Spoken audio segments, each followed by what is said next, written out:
8B notes. I believe we are on the part where it says p-value at the very top, page 16. P-value at the very top. All right, so the p-value, it's the probability of getting a test statistic at least at extreme. In other words, it's your sample's probability. It's your sample's probability. What's our general guideline for unusual? 5% or less. Rachel, you can use one of mine. 5% or less. So, in other words, if our p-value is alpha or less, typically 5% or less, but whatever alpha is, alpha or less, it's unusual. Whenever we get something unusual, we reject the null hypothesis. Right? Everybody remember that? Okay. So that means we have enough evidence.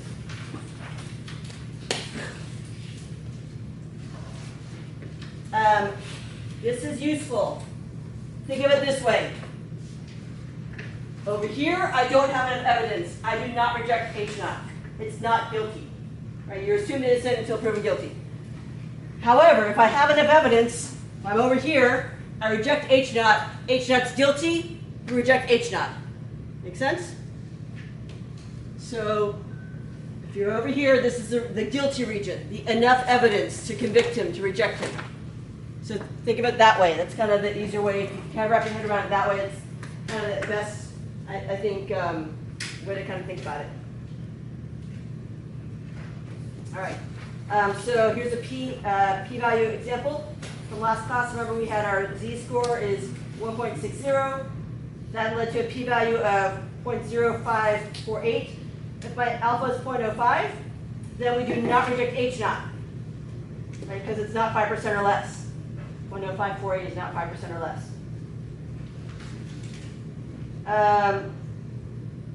And again, don't confuse the p-value with a proportion p. The p-value is the probability of getting your sample, and this regular p is population proportion. It gets extra confusing because, as you're going to see in our tests that we're going to do with the calculators, for whatever reason, it calls our p-values p's when it gives it to you. Instead of calling it PV, I don't know why it can't do that, but it doesn't do that. So just make sure you kind of keep those straight in your head because they're very confusing otherwise. You might see this is below. I'm going to flip to the page where that's on your page. Make sure you're on that page. Everybody there? If you have this lab problem below it, find the p-value interval. Skip those. We're skipping those. So right skip. Okay, I guess a lot of people don't have it. Or you did it already. Yeah, we did it yesterday. Oh, sorry, my bad. Were we here yesterday? All right. No, wait. So how to find the p-values using stat test.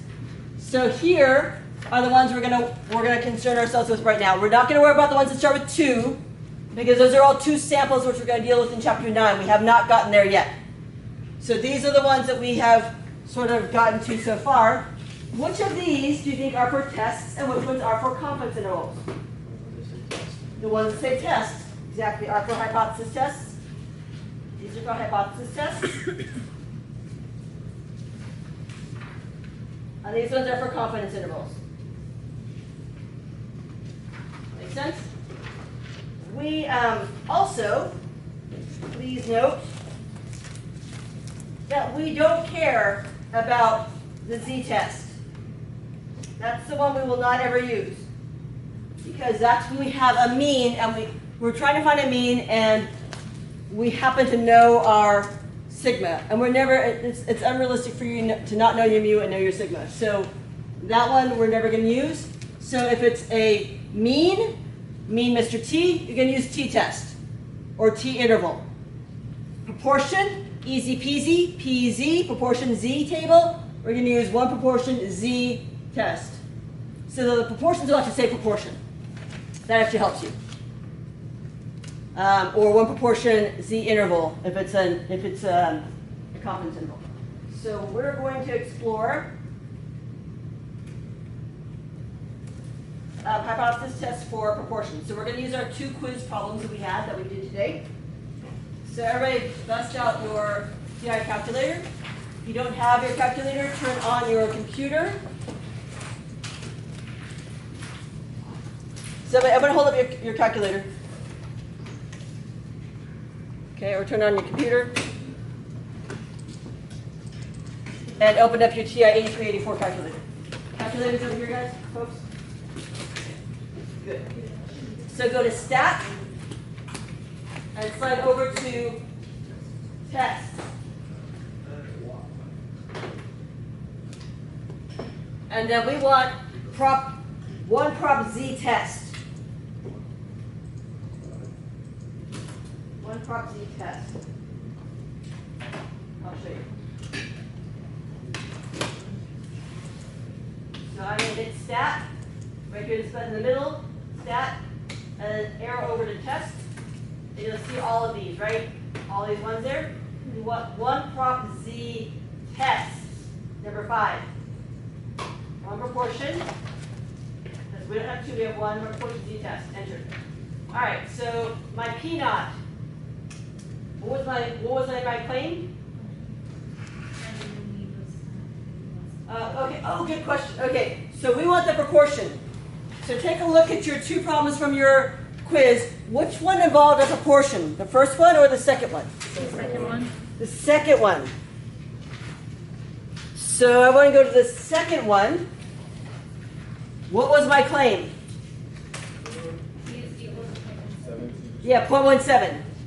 Great. So then that's my P naught. Remember, your P naught is whichever one is in your claim. So that's 0.17. And then it doesn't want my P hat. It wants my X. It wants the number of yeses. So what's my number of yeses? 42. Great. Pop that in. And then my N, 200. Now, what was our H1? Was it equal to, not equal to, less than, or greater than? Not equal to. So go to not equal to and hit enter on that one. So make sure that it's selected the not equal to. And then calculate. And then you'll see it gives you your Z-score, which is exactly the same one we found, 1.506. It also gives us our P. That's really P value. That's not your proportion. It's not your P hat. That's your P value, which annoyingly they just call it P. I don't understand why, but they do. Does anybody have a newer calculator? Do they call it P value there? Nope, it's just P, but in bold. Yeah, see, it's just so weird. But at any rate, it's 13%, 1.32. Is that unusual? No, it's definitely not. It's actually quite usual, right? It's more than 10%. It's more than so we should not reject, which I think matches up with what we did, right? We did not reject, correct? Yeah. Okay. P value equals 0.132. And then it also gives you a P hat and the N, but you kind of have that already. Now we're going to do the other one. Stat. Go to Stat. Test. And then which one do you think was used for our mean for the first problem? T-test. Good. T-test. Go down to T-test, the second one, and hit enter. There's data. And there's statistics. Do I have a list of data? No. No. So go to statistics, hit enter on statistics, and you'll see it change. So U naught, that's the one that was in your claim. What was in your claim? 124. Yeah. And then our X bar, what was our X bar? 120. Our standard deviation S? 6. Our N was 19? Sounds good. What was our claim? Not equal to, less than, greater than? Less than. So we're going to go up to the less than one. We're going to enter. And then we're going to calculate. And it matches up with a T-score, negative 2.906. And a very small p-value. P, the p-value is 0.00471. sig figs. All right, everybody all right with that part? I am not going to make you find p-value. There might be one homework where I have you find the p-value, I think, maybe. But on the exams, I will not have you find the p-values, except for there might be an extra credit question where I ask you to find the p-value of one of the problems. Everybody understand that? Okay, so if you want this credit, then you should know how to do that. And this is how you do it. Like on the Yeah. t-test on Z. Oh. All right. All right, I feel like I talked about this last class, but I'm just going to mention it again. Right, so we're comparing two things. We're gonna compare our level of unusualness, which we've set and decided, to our sample. We can either do that our typical way by comparing z-scores. So we find our sample's test stat, and then we find our level of what our critical value is based upon alpha. In other words, what z-score would be considered unusual or not, and compare z-scores. That's what we've been traditionally doing. Or we can compare probabilities. We can compare alpha, our level of unusualness, our significance level, with our p-value, or the probability of our sample. And this one's, it's kind of the opposite, right? If the p-value is alpha or less, it's unusual. So there, if my p-value is alpha or less, if it's smaller, then I reject the null hypothesis, it's unusual. Versus in a way, the z values are sort of kind of different, right? If they're further away from the mean, if they're kind of larger in a sense, then that's unusual. So kind of have to make sure you kind of have those two ideas straight in your head. If you stick with unusual, then you're in pretty good shape. All right.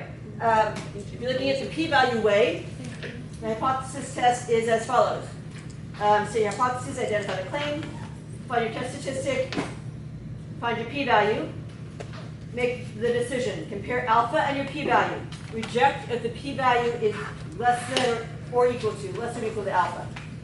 And then summarize the results for your claim. Here we're going to do this example together. So I want to bust open your sheets. So we're going to do this one together. Avery, go and read for me. Example, t-test by comparing alpha and p-value. A physician claims that joggers' maximal volume oxygen uptake is greater than the average of all adults. A sample of 15 joggers has a mean of 40.6 milliliters per kilogram and a standard deviation of 6 milliliters per kilogram.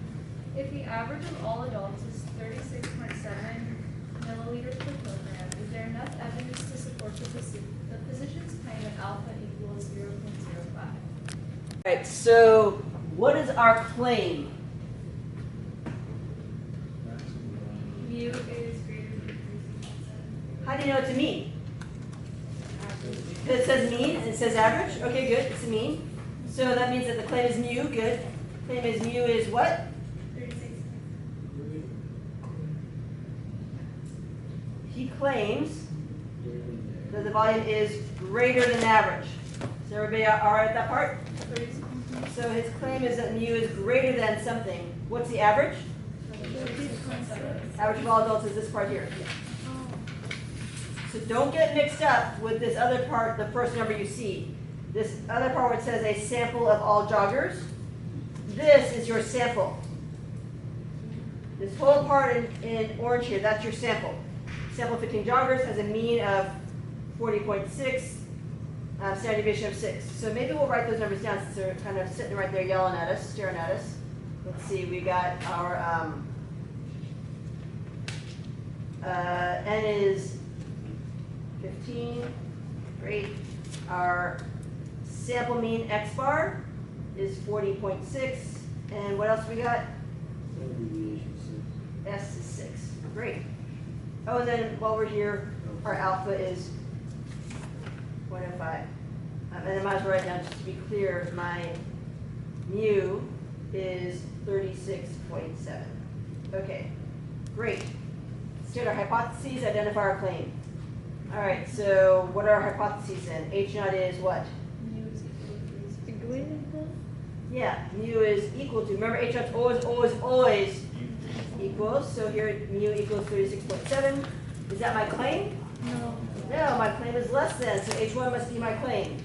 Mu is greater than 36.7. That's my claim. So in step 5, what word am I going to use? What word am I going to use? Reject or support? Support. Remember QRS. RS, R for H naught, S for H1, support. Great. Step 2. Find the critical value. Draw my little picture. Let's see, is it left-tailed, right-tailed, or two-tailed? Left tail. Rear tail. Right. Greater than, right-tailed. Okay, so it's one-tailed. My degrees of freedom is what? 14. 15 minus 1 is 14. And my alpha is 0.05. So if I bust out my little sheet. Oh, wait. I'm sorry. I was autopiloting. We are not finding any of that. We're doing the other thing. So, man, giant explosion. So sorry. My test value. We're doing that other test way I never do. My test value, let's see. So my test stat is X bar 40.6 minus 36.7 over S over square root of N. All right, so now I'm going to cheat and use my little notes here, which tell me what it is. Yep, 2.517.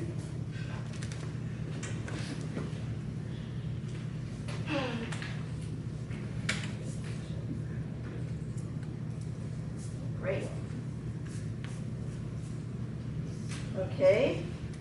Now I need to find my p-value. P-value. So let's bust out our calculators now.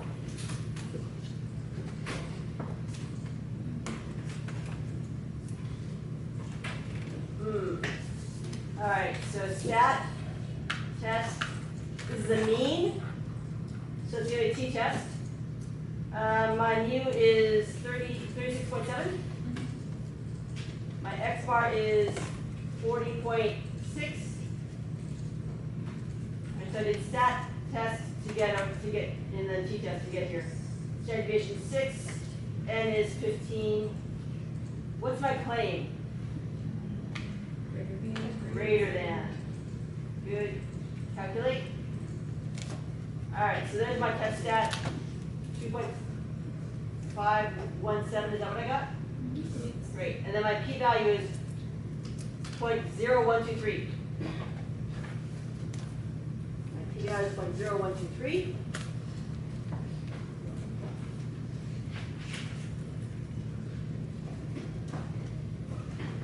I know why I don't like this version, because you don't draw pictures. I like pictures. Let's see why.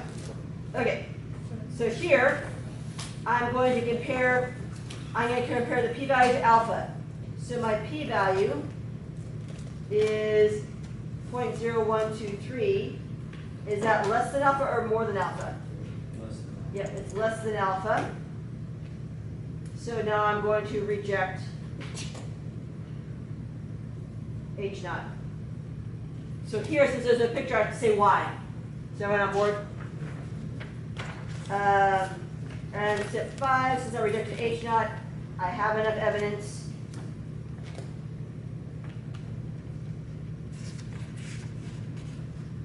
to, let's see, what was my claim? My claim was H1, to support claim that joggers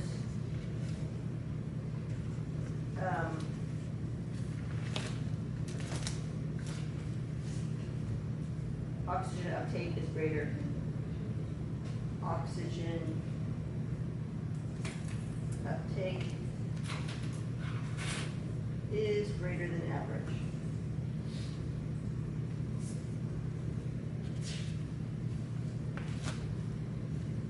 Any could either say what average, or instead of average, you could have put, 36.7, either one. Okay, that seems reasonable. So it is 6:10, let's take it back until 6:20, and we will come back.